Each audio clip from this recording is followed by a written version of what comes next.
Olá a todos, boa noite.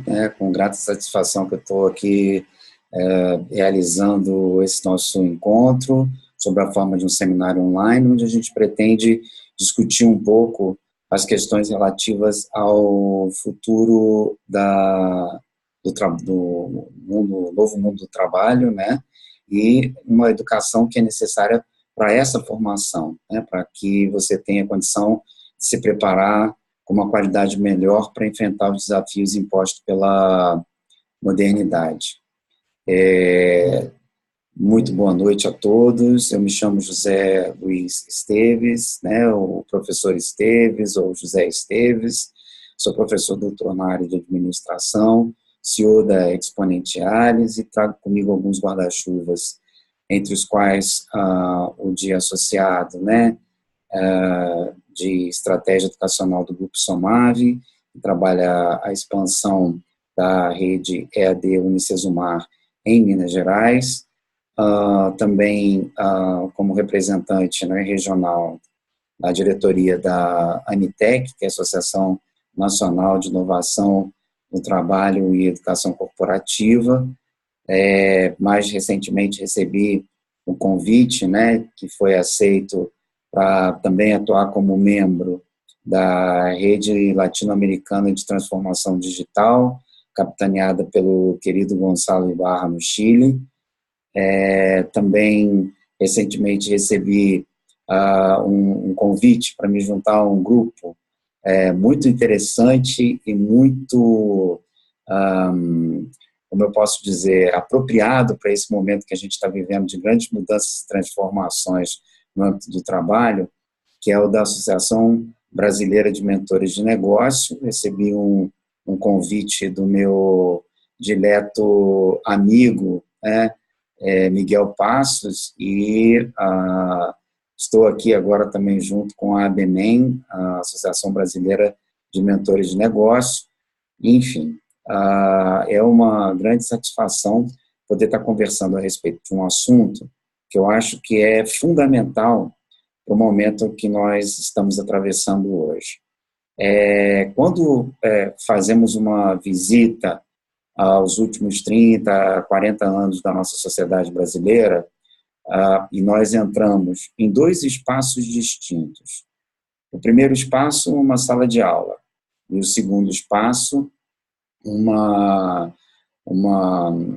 fábrica, por exemplo, né, uma indústria.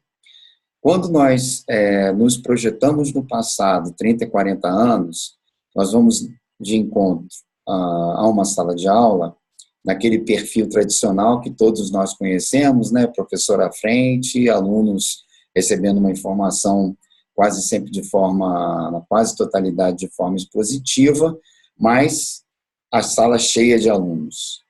Quando nós nos transportamos à realidade de uma fábrica, né, uma unidade de negócios da indústria, etc., nesse mesmo período de 30 ou 40 anos atrás, nós vamos até esse chão de fábrica e a gente observa um mundo de pessoas trabalhando. Então, naquele momento, né, há 30, 40 anos atrás, existia uma certa sinergia e uma certa simbiose da educação para o trabalho com a disponibilidade da oferta de vagas no mercado de trabalho. Com o passar do tempo, né, com o passar das décadas, muita coisa mudou. E aí, quando nós projetamos, né, para os dias de hoje, uma sala de aula, por exemplo, em 2019, ela basicamente, né, com pequenas exceções, continua a mesma sala de aula. Normalmente a gente vai ver que existe um novo desenho e um novo aparato tecnológico para fazer com que a educação, que o processo formativo ele se dê nas escolas públicas, particulares, nas instituições de ensino superior, etc. Via de regra, essas salas de aula, que se parecem muitas vezes com as salas de aula de 30, 40 anos atrás, elas estão também cheias de alunos, e quando nós pegamos aquela imagem, né, que nós fizemos daquela unidade, daquela fábrica, daquela unidade da indústria. Nós vamos lá conhecer o seu setor de produção, quase sempre a gente se surpreende. Por quê? Falta gente. Muitas máquinas, algumas linhas de produção de produtos com mais sinergia tecnológica, extremamente robotizadas, e o número de pessoas dessa mesma fotografia, desse mesmo chão de fábrica, reduziu-se drasticamente. Significa dizer que faltam pessoas lá. Se as salas de aula continuam preparando, não estou discutindo aqui o viés da qualidade dessa preparação para enfrentar os desafios que são impostos pela modernidade do mercado de trabalho que nós estamos vivendo hoje. Mas eu estou me referindo ao quantitativo. Se eu tenho uma grande quantidade de alunos nas salas de aula e eu, no chão de fábrica, eu tenho mais equipamentos automatizados do que pessoas, significa dizer que a gente já vive, e isso há algum tempo, uma espécie de dissonância nessa preparação do mercado de trabalho. Porque o emprego, como a gente tradicionalmente conhece, o emprego formal, a carteira assinada, etc., já há muito dá mostras de que não consegue, né, atender com a sua oferta toda a demanda de empregabilidade que existe na nossa sociedade, e não me refiro aqui apenas ao caso brasileiro, mas também a outros países, né, da mesma maneira que há 30, 40 anos atrás. Então, esse retrato, ele espelha bem todo esse processo que nós estamos vivendo na nossa sociedade contemporânea em relação à empregabilidade, em relação ao mundo do trabalho, que sofre de uma dissonância.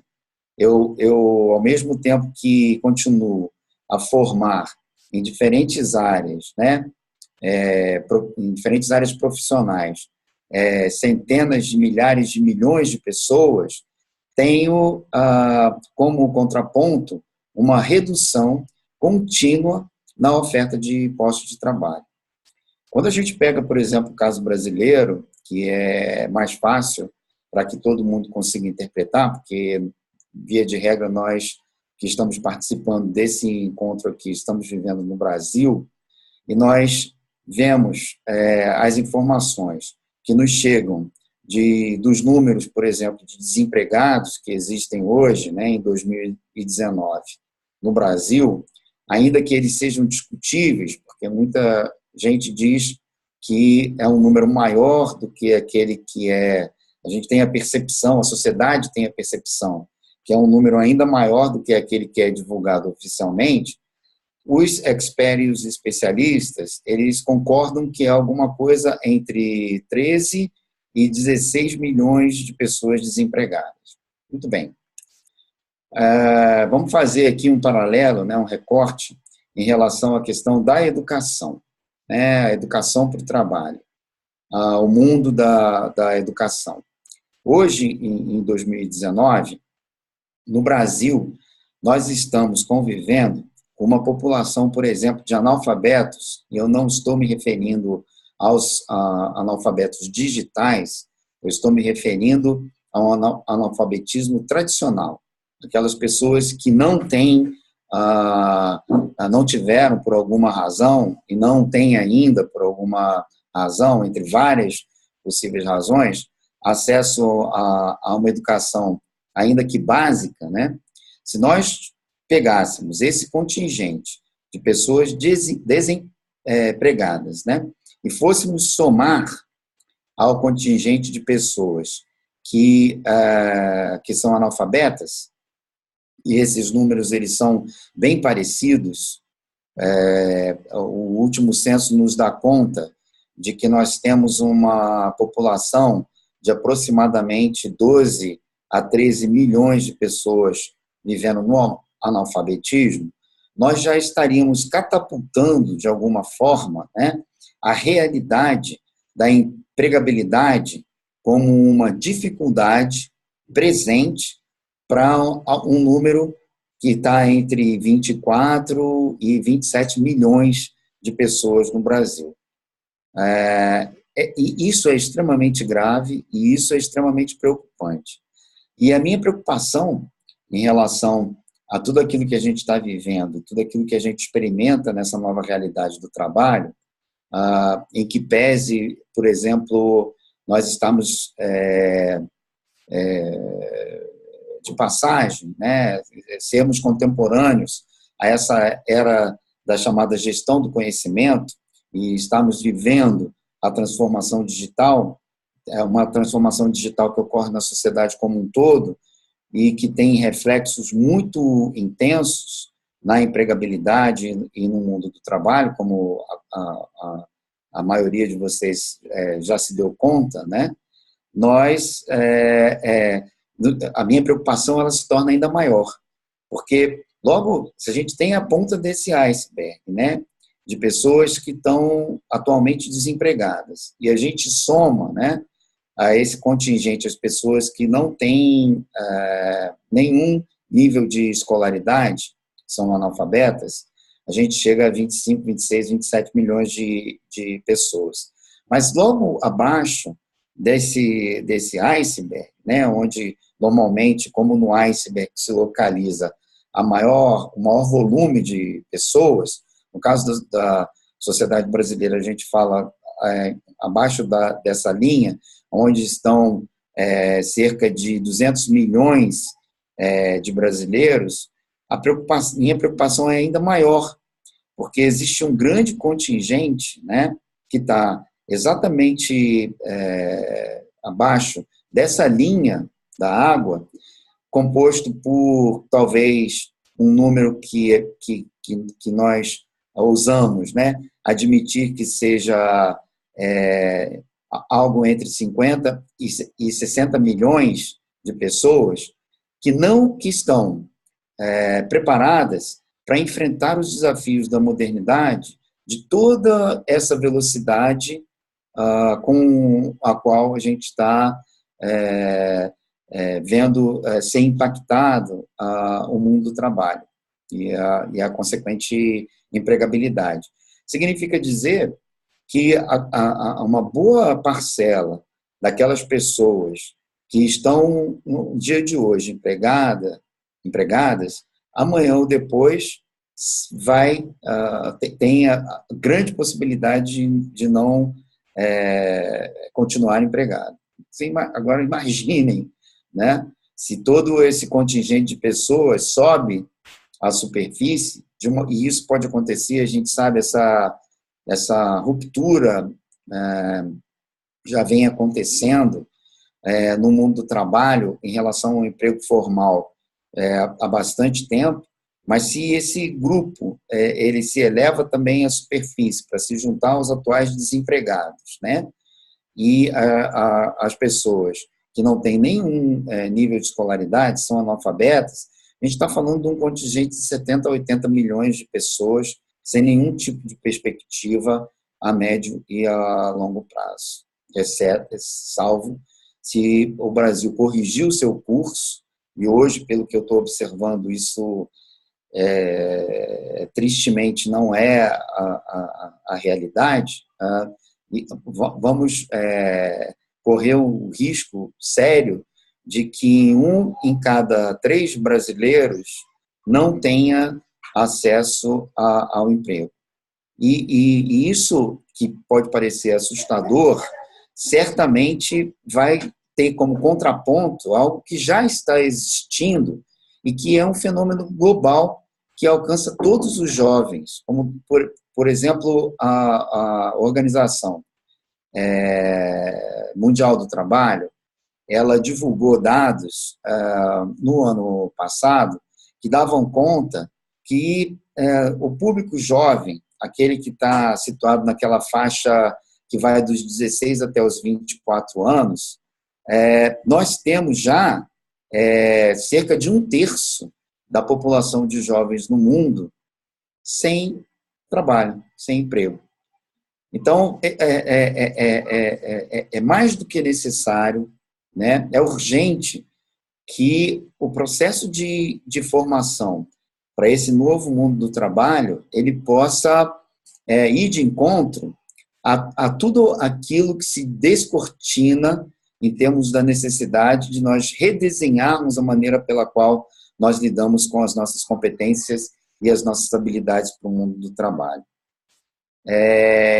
Eu tenho tido a oportunidade, sempre que eu sou convidado, né, e isso tem ocorrido, felizmente, em várias ocasiões nos últimos anos, né, a falar, eu tento sempre estar levando um dado, porque contra os dados, contra os fatos, os argumentos, né, que não são lógicos, eles acabam sendo eliminados, né?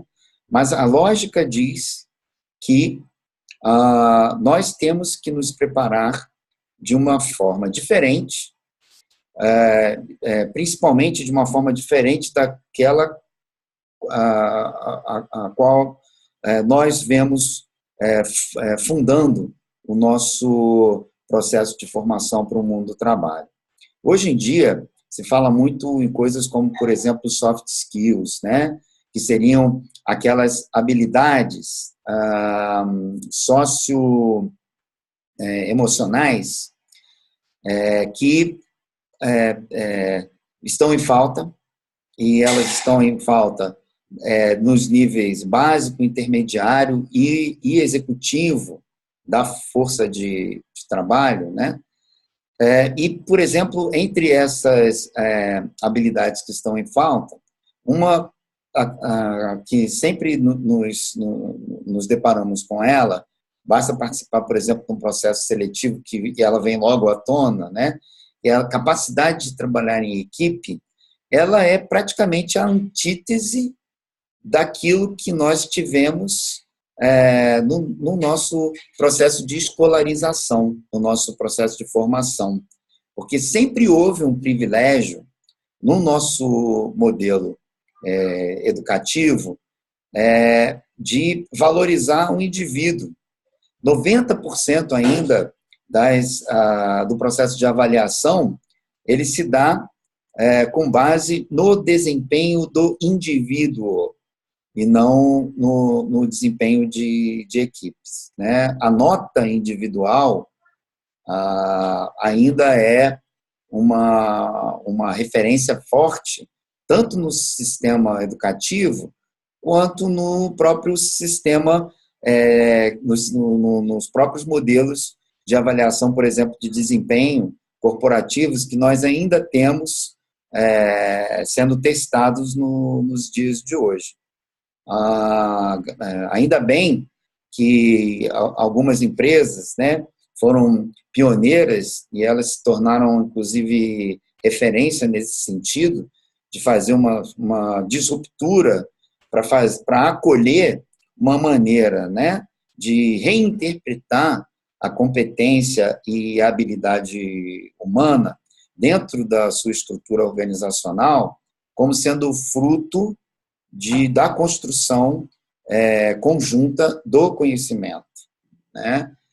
E olha, é uma pena que nós não tenhamos colocado no Brasil como deveríamos ter feito, né, como um verdadeiro dever de casa, todo o legado de educadores, por exemplo, do calibre do nosso próprio patrono, Paulo Freire, né, que já falava desde sempre, né, ao longo da sua obra, sobre a necessidade de que o conhecimento ele fosse construído de maneira coletiva, né? Então, muito do que nós vemos, inclusive hoje, traduzido com uma roupagem extremamente moderna, muita coisa sendo falada no âmbito da educação, e eu convivo com a educação sendo professor e tendo exercido praticamente todos os cargos que existem dentro da estrutura, dentro da hierarquia, né, do nosso modelo educacional. Já fui comecei como professor, assistente, cheguei a diretor-geral, a reitor de instituição de ensino, e também atuei muito com formação e com um treinamento no âmbito corporativo, né? Ainda bem que nós, tendo esse legado, sempre temos a condição de parar de maneira estratégica, né? E repensar com esses fundamentos como é que nós teríamos condição de seguir melhor em frente.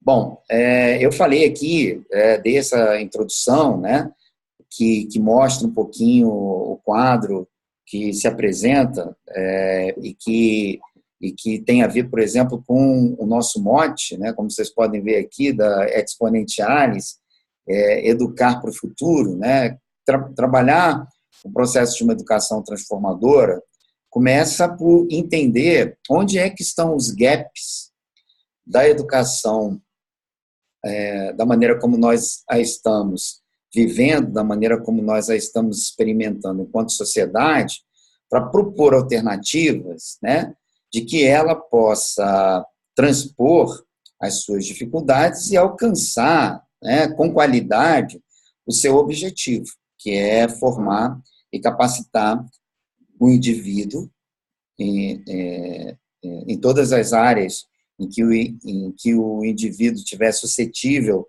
a uma formação, e eu acredito que inexiste, eu não conheço, né, uma área onde a gente não tenha que aprender para colocar em prática, ainda que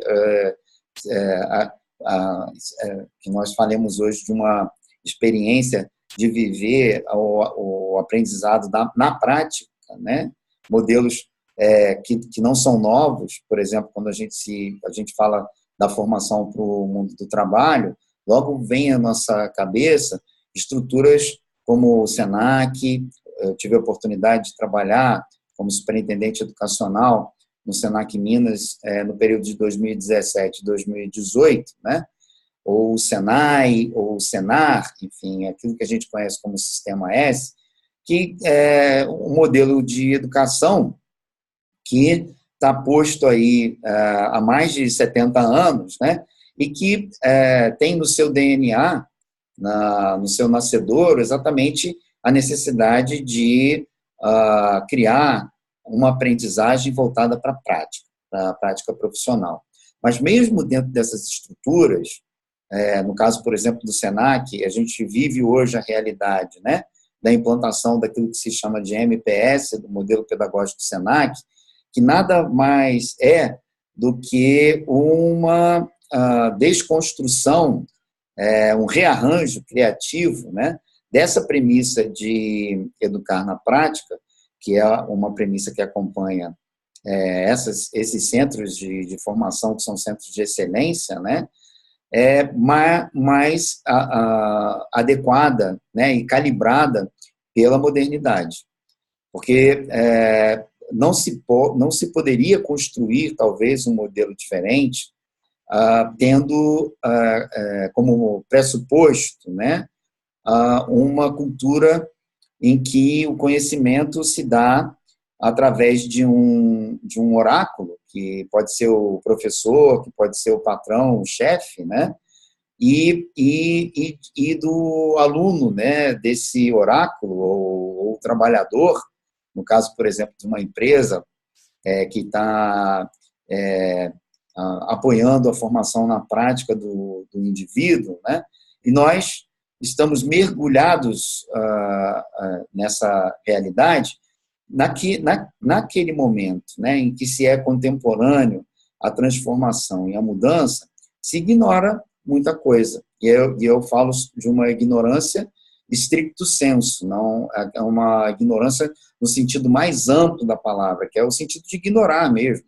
Eu sempre me coloco como um grande ignorante. Faço questão de ser o primeiro a levantar o braço quando o assunto é ignorância, porque eu sou contemporâneo a todas essas transformações e mudanças que acontecem de uma maneira extremamente veloz no mundo que a gente está vivendo. Nós estamos vivendo a realidade da gestão do conhecimento, né? Nós estamos vivendo a realidade da transformação digital, onde tudo salta do analógico para esse digital, né? E com uma velocidade que é muito difícil de acompanhar.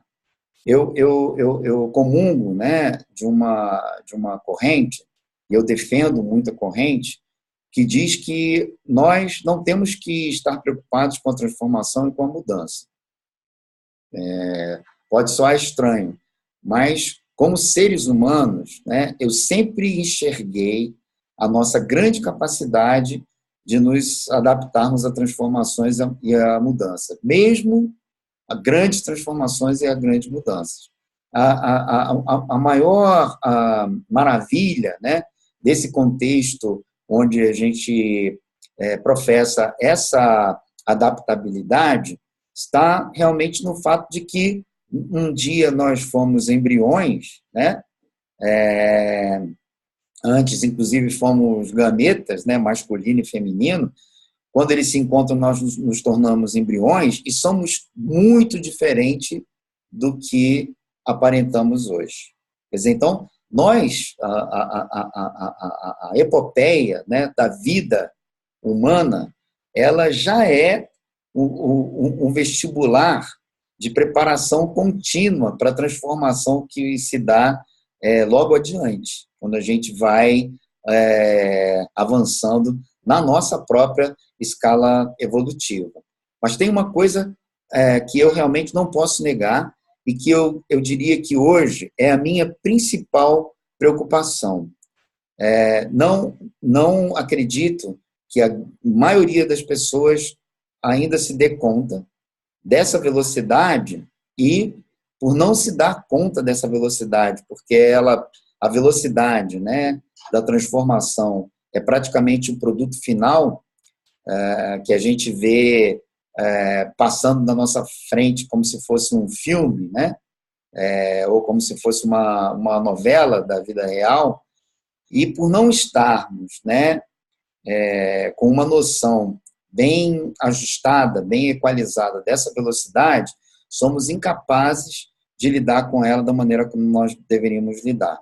E um dos grandes reflexos, né, da nossa incapacidade de lidar com a velocidade da transformação e da mudança é exatamente não perceber que, muitas vezes, nós avançamos numa direção que é uma direção aparentemente comum para toda a sociedade, mas que a sociedade aponta, né, sem necessariamente ter clareza de que aquele é o norte a ser considerado. A maior prova disso é que você pode, por exemplo, parar agora mesmo, né, e olhar o equipamento onde você está interagindo com esse nosso seminário online, né, e se perguntar, puxa vida, esse aqui é um celular, ele é um iPhone, ou é um Samsung, Android, ou seja lá qual for o celular, é um tablet, né? É um iPad, é um notebook, é um desktop, né? Você pode, inclusive, estar me vendo uma tela da sua televisão, né? Com um controle sem fio me assistindo. Então, todo esse aparato tecnológico, né, que está disponível para você aí, nesse minuto, que está ao alcance de ser operado, né, na ponta dos seus dedos, você já se deu conta da capacidade realmente que ele tem? Você utiliza essa capacidade que pode, essa tecnologia que está à sua disposição, te proporcionar na íntegra? Eu não vou afirmar, né, para não ser leviano, mas eu acho que tem muitas funções que você não apenas utiliza, como você desconhece desse aparato tecnológico, né? E é mais ou menos aquilo que acontece quando a gente busca um caminho sem necessariamente ter clareza do nosso propósito, né? Quer dizer, eu estou buscando esse caminho porque eu tenho esse conjunto de metas e esse objetivo.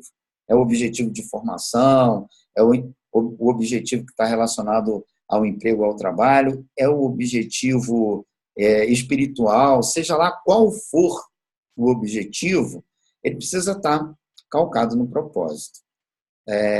Eu costumo dizer que é mais importante a gente ficar preocupado, né, em corrigir esses desvios que nos são impostos, né, às vezes pela ausência de um propósito bem definido, delimitado, de um conjunto de metas que a gente persiga, né, para realmente alcançar e não desistir no meio do caminho, é muito mais importante, muito mais significativo que a gente corrija esse desvio a partir de agora do que ficar se lamentando pelo desvio existir. E hoje, uma coisa muito importante para quem está lidando com esse desafio da empregabilidade é que no mundo digital, num mundo onde o conhecimento, né, se propaga nas redes de maneira exponencial, uma velocidade exponencial, muito da formação que você tem que buscar para fortalecer a sua base, né, e a espinha dorsal do conhecimento, e se projetar de uma maneira mais positiva nesse mundo que a gente vive, esse novo mundo do trabalho, praticamente ela existe, está disponível e sem custo, praticamente sem custo. Claro que algumas coisas, né, nem todas as coisas são oferecidas sem custo, mas aquelas que são necessárias para que você, pelo menos, desperte a sua atenção e o seu desejo de compra, né, por algo que seja significativo, agregar ao seu conjunto de valores profissionais, para estar apto para enfrentar a modernidade do mercado de trabalho, quase sempre chega à sua mão, por exemplo, como um seminário online, como esse, em que a gente está tendo a oportunidade de conversar um pouco a respeito desse assunto e de forma gratuita, né? Não está sendo cobrado nada. Eventualmente, nós vamos nos encontrar em seminários em que você vai estar pagando, mas certamente vai estar pagando com a consciência que foi despertada muitas vezes, né, para que você invista, né, na sua formação por algo que pode ter sido ofertado anteriormente sem custo. Eu também acho que é muito importante, eu vou dividir com vocês agora um pouco a minha tela aqui de apresentação, que a gente se dê conta de algumas coisas que são muito importantes, né? E eu vou agora dividir minha tela com vocês aqui.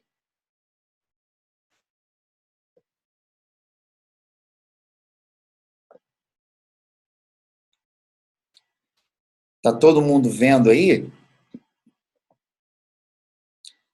É isso aí. Então, a nossa conversa aqui hoje, que era basicamente para a gente trabalhar algo que eu venho conversando já há bastante tempo, que é a necessidade da gente ter uma educação transformadora acoplada, né, ao que está acontecendo no mundo do trabalho, fez com que eu tivesse condição de preparar um pequeno material para vocês. E aí, o mais importante, né, mais importante até do que apresentar um pequeno currículo, e eu vou estar colocando esse material disponível para vocês, é exatamente mostrar, na realidade, isso foi aquilo que a gente falou, quer dizer, aí tem uma sala de aula, né, do passado, e a gente tem uma sala de aula do presente, e basicamente, né, vocês veem que o recheio dela está alterado, né, mas que está ali na frente um professor falando para os seus alunos que estão sentados na frente de telas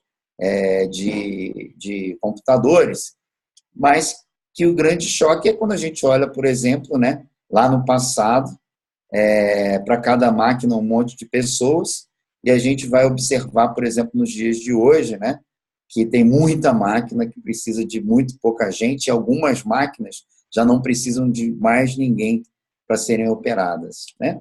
Então, acho que essa é a receita, né? A necessidade de que a gente faça uma leitura do ambiente social, do ambiente político, do ambiente econômico, como ponto de partida. Então, a gente tem crises de instabilidade, economias que estão deprimidas, ou economias que demoram muito depois de uma depressão a se recuperar, taxas muito altas de desemprego, aquilo que eu conversei com vocês hoje, né, 1/3 dos jovens entre 16 e 24 anos, segundo a Organização Internacional do Trabalho, está desempregado no mundo, e a gente, pela primeira vez, e isso é uma coisa que eu gosto de enfatizar, está convivendo no mercado de trabalho com todas aquelas gerações que fazem parte dos livros de gestão. Quer dizer, a gente vê a sociedade sendo identificada desde o baby boomer, né, geração X, geração Y, geração Z, os millennials e os nativos digitais, né? E hoje nós temos, pela primeira vez na história, todo esse componente geracional junto no mesmo lugar. Bem-vindo, né, ao Brasil, bem-vindo ao planeta Terra. Então, tem mais uma coisinha que eu acho que é importante mostrar para vocês, né? Eu vou passar aqui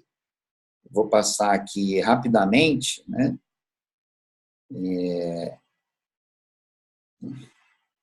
Não é isso.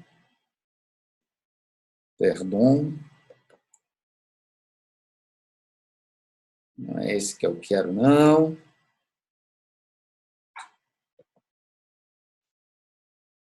Vamos ver se eu consigo aqui. É como eu estou fazendo a gravação, a banda,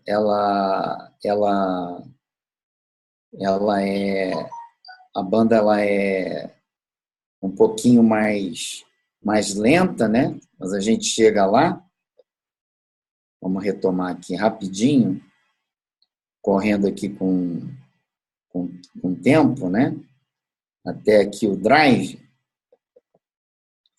E aí, para retomar naquela apresentação que a gente estava vendo, que saiu aqui, né? Algo que eu acho que é importante que a gente possa utilizar para fechar esse nosso bate-papo de hoje, e aí podemos iniciar, de repente, um talk com aquelas pessoas que estão participando. Está aqui entrando o meu Drive.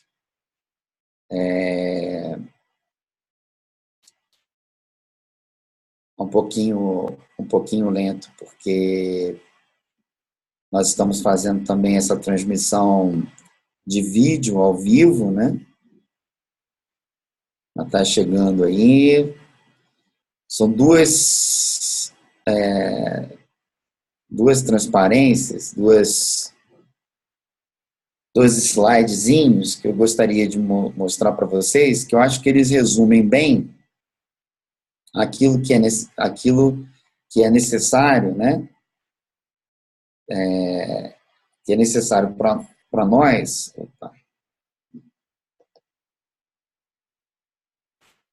Que é necessário para nós trabalharmos, né? E que é mais ou menos um fechamento para aquilo que é a nossa conversa de hoje, né? Então, a gente está vendo aí aquelas imagens que eu já mencionei, que eu já falei com vocês.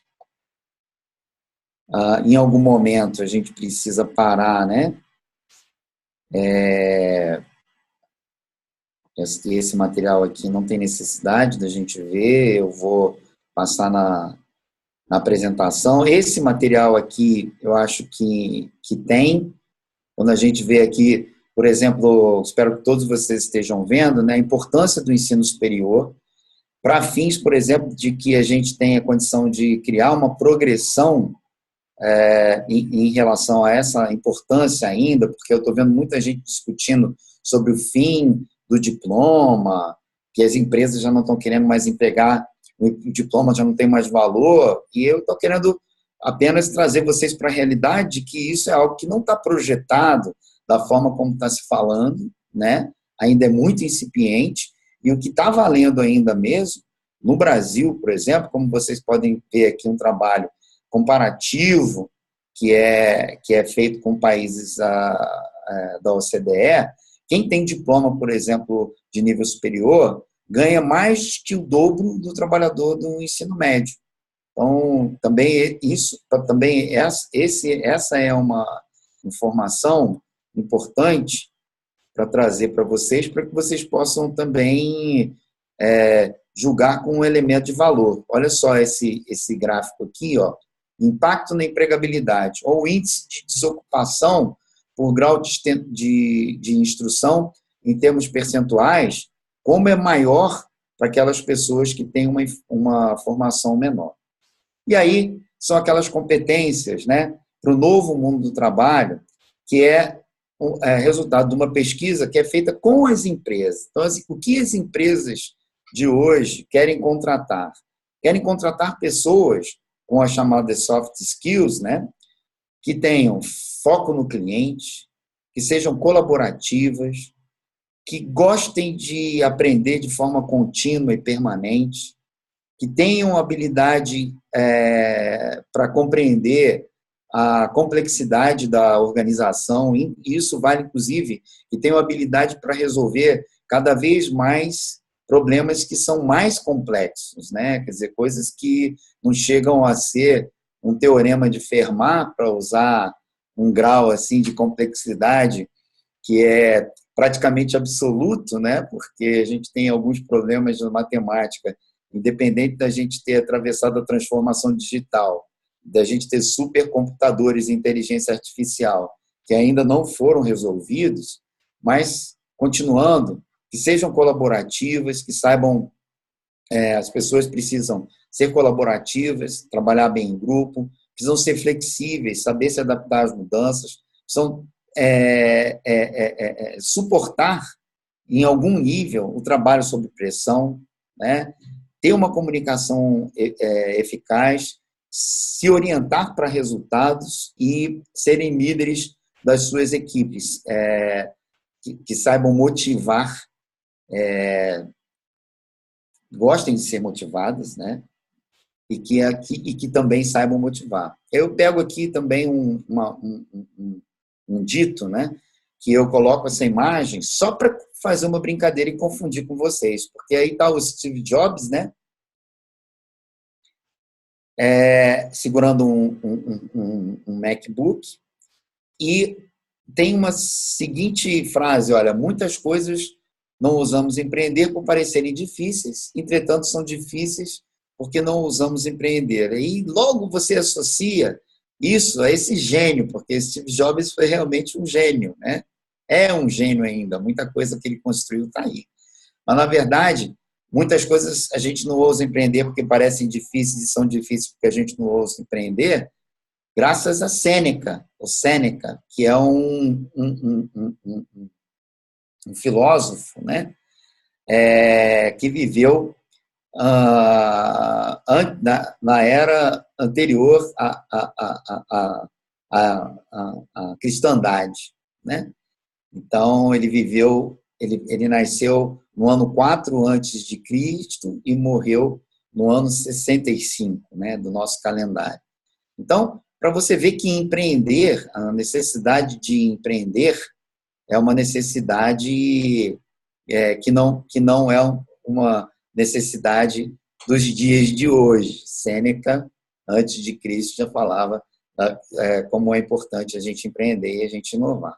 E aí, para que a gente possa fechar, acho que vale a pena, né, dizer que todo esse conjunto de habilidades, todo esse conjunto de competências, ele está mais ou menos submetido, né, a algo que eu trago da cultura japonesa. Os japoneses têm uma palavra que não tem uma tradução exata, né, literal, em português, mas que significa a interseção de várias coisas que se relacionam com a sua paixão, com a sua vocação, com a sua profissão, né, com a sua formação e com aquilo que você considera uma missão também. Porque a gente não está aqui, nesse planeta, né, no mundo, enfrentando os desafios que a gente está enfrentando, se comportando da maneira íntegra, solidária e fraterna, como a gente prefere se comportar, por nada. Tem um propósito e uma razão.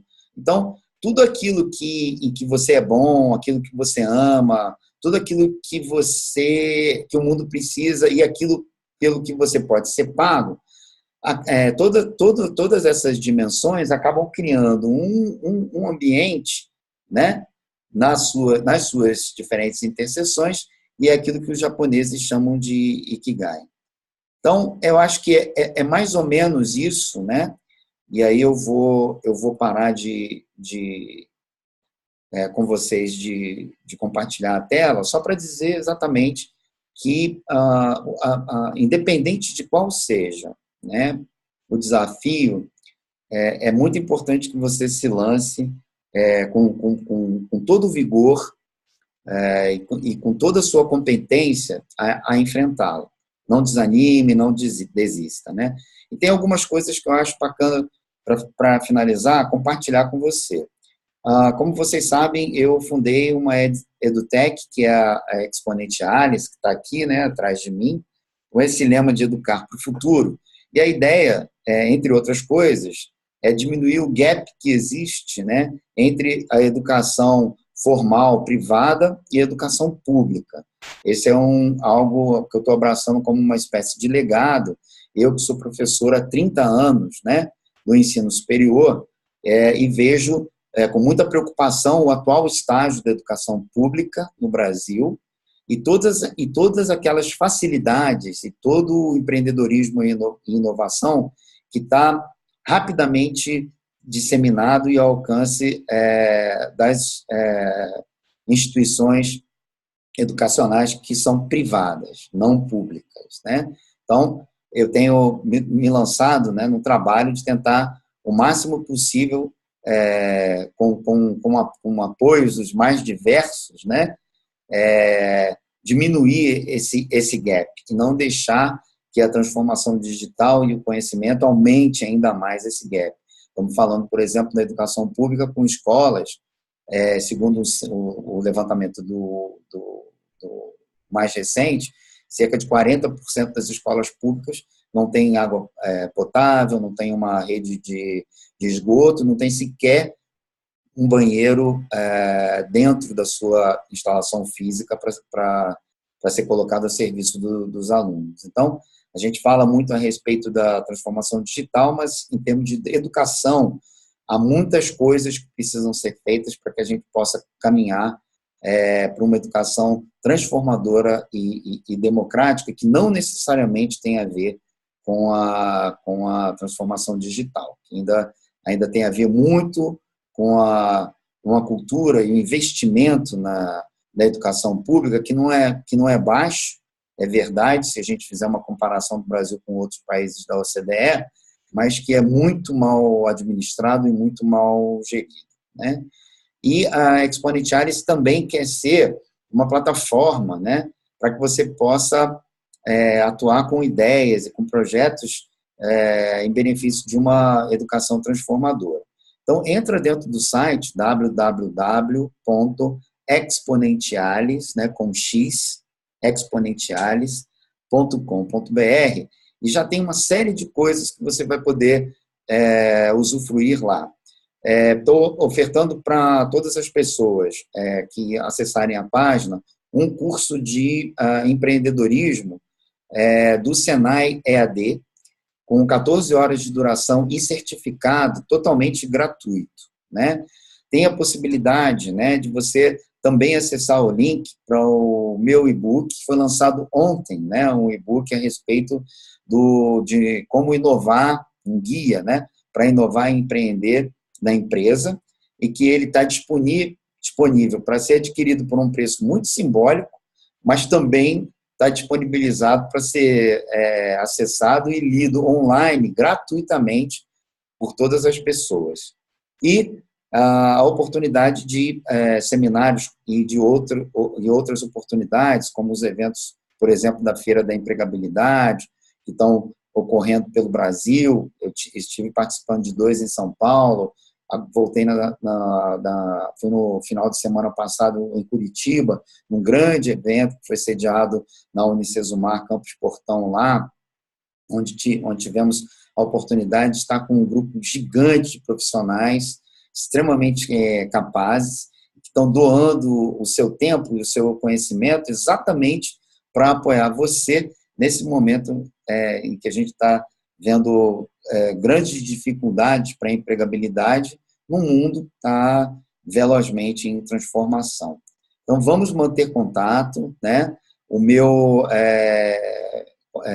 e-mail é o jlestevesbr, jlestevesbr de Brasil, né? Tudo junto, @gmail.com. Você pode fazer contato comigo e eu espero ter oportunidade, né, de que nós possamos ter interações como essa novamente no futuro. Um grande abraço a todos e muito obrigado pela oportunidade de estar conversando com vocês e apoiando de alguma forma vocês nesse momento em que nós estamos vivendo, que é um momento difícil, né? Da economia, da política na sociedade brasileira, e é uma razão a mais para que a gente esteja absolutamente consciente da necessidade de uma preparação que ressignifique todo o nosso conhecimento e nos dê as habilidades e as competências, né, ressignificadas para enfrentar os desafios dessa modernidade do mercado de trabalho. Uma boa noite para você e meu muito, muito obrigado.